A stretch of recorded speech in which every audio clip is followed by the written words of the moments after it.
Antes de adentrarmos esta quarta edição deste tema, eu gostaria de fazer uma sugestão de vídeo sobre um vídeo recente do professor Regis Antônio Coimbra, intitulado O Reverso do Racismo também é Racismo. Eu já expliquei desde o primeiro vídeo que essa questão do racismo reverso não faz sentido, porque é apenas racismo.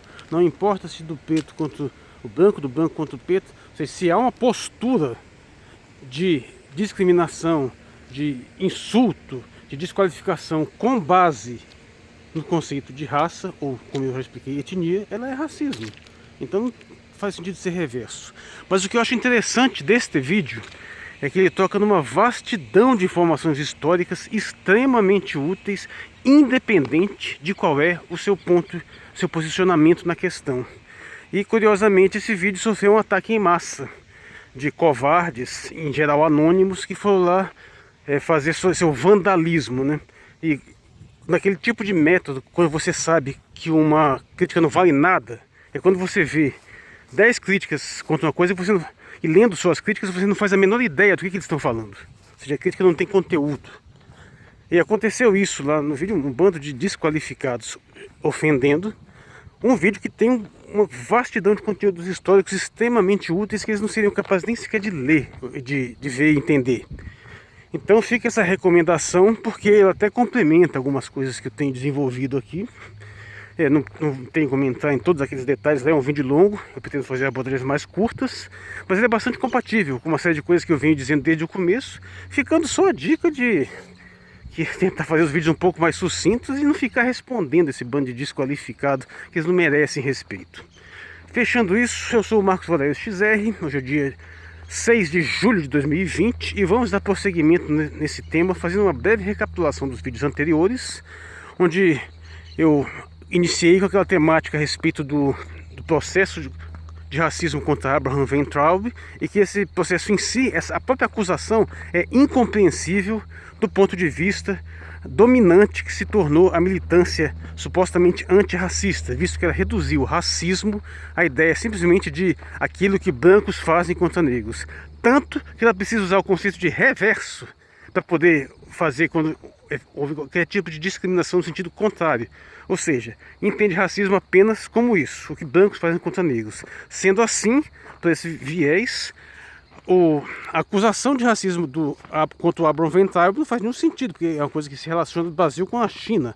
Não tem nem sequer uma hierarquia de poder aí diretamente envolvida com o Brasil estando numa situação superior. Ou seja, é uma acusação que só faz sentido se você compreender verdadeiramente o que está por trás do conceito de racismo, que, como eu desenvolvi posteriormente, é o etnocentrismo. Os termos não são realmente muito bons, como frequentemente acontece na linguagem, mas a verdade é que todo preconceito racial, no fundo, tem um componente essencialmente étnico, um componente cultural. Ou seja, não é a cor da pele, coisa nenhuma.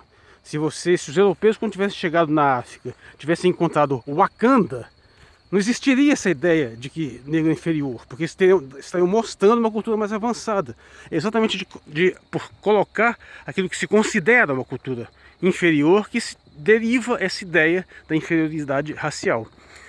E esse racismo ele teve esse componente científico, entre aspas, desenvolvido, né, no século XVIII, XIX, de uma forma muito explícita nesse conceito de hierarquia de raças.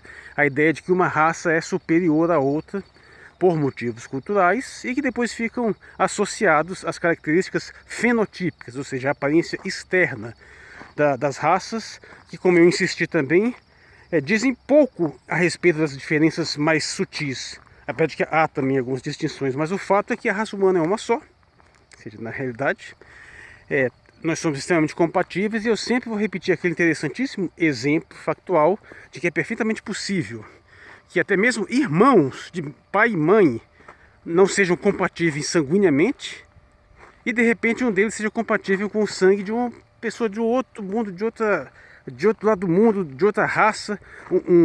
De repente um branco louro de olhos azuis pode receber um sangue de uma pessoa negra, porque atesta o grau de universalidade da espécie humana.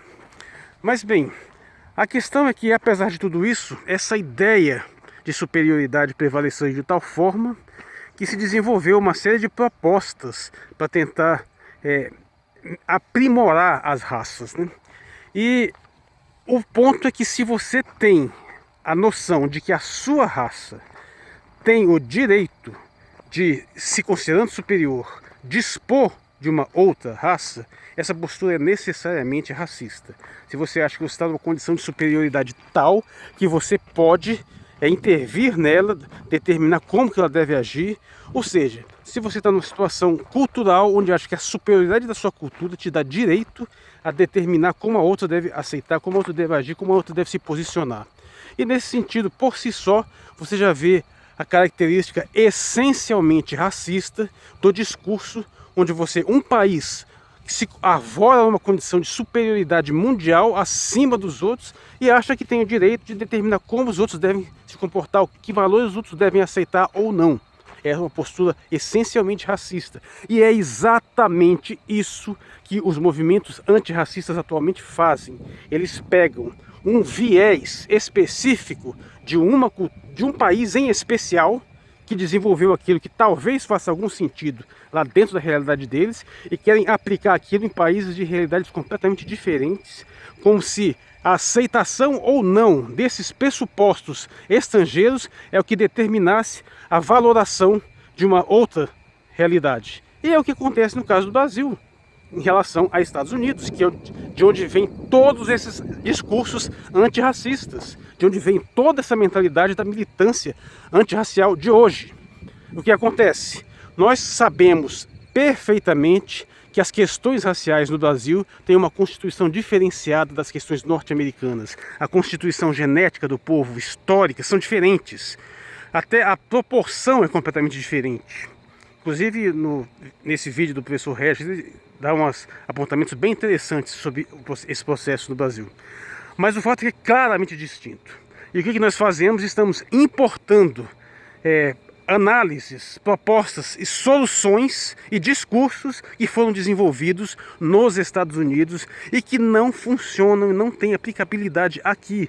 Isso em si é uma abordagem essencialmente etnocêntrica. É você dizer que a cultura norte-americana é superior, então nós temos que aceitar as soluções que eles desenvolveram, mesmo num contexto cultural completamente diferente. Ou seja, o antirracismo brasileiro é racista. Esse é o ponto claro. Vamos demonstrar só um exemplo, que ele é matador, no meu ponto de vista é completamente matador a respeito da diferença brutal da segregação norte-americana para a brasileira.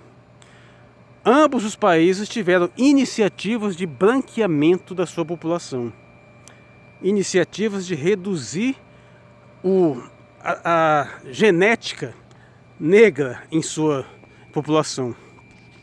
Qual que é a iniciativa nesse sentido que foi caracterizada no Brasil? A política de branqueamento no Brasil: miscigenação. Partindo da ideia, evidentemente falsa, de que a genética branca em si era superior, até mesmo em termos fenotípicos, a ideia era, então vamos nos misturar, os brancos vão se relacionar com as negras, as brancas com os negros, que aí com o tempo, essa mistura, a superioridade da genética branca vai se afirmando e a população vai branqueando. Essa é a ideia brasileira, que foi muito popular, chegou a ser praticamente uma política de governo.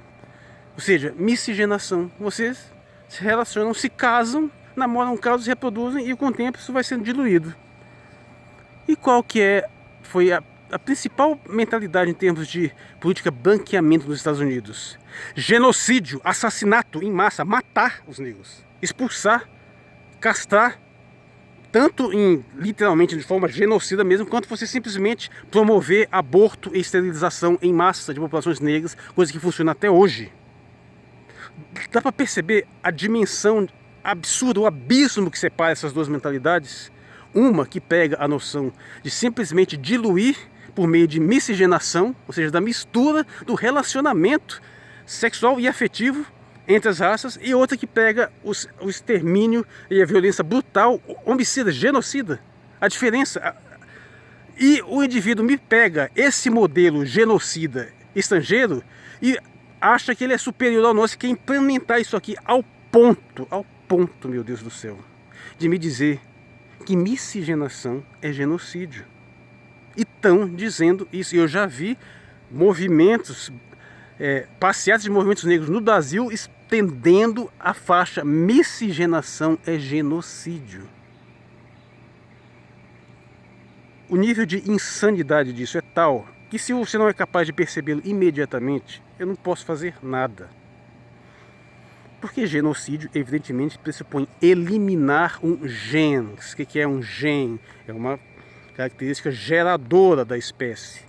Portanto, o genocídio, se você pega um determinado povo que você consegue circunscrever eles em termos raciais, você vai lá e ou mata esse povo, ou você o impede de se reproduzir. Aí, por não reprodução, eles não tem como vingar. Mas se você promove miscigenação, as características daquele povo vão ser preservadas de alguma forma. Pode ser que as raças originalmente deixem de existir, mas elas se fundiram, uma coisa que acontece o tempo todo na espécie humana. Se miscigenação fosse genocídio, nada no sentido reprodutivo, na dinâmica evolutiva das raças faria o menor sentido.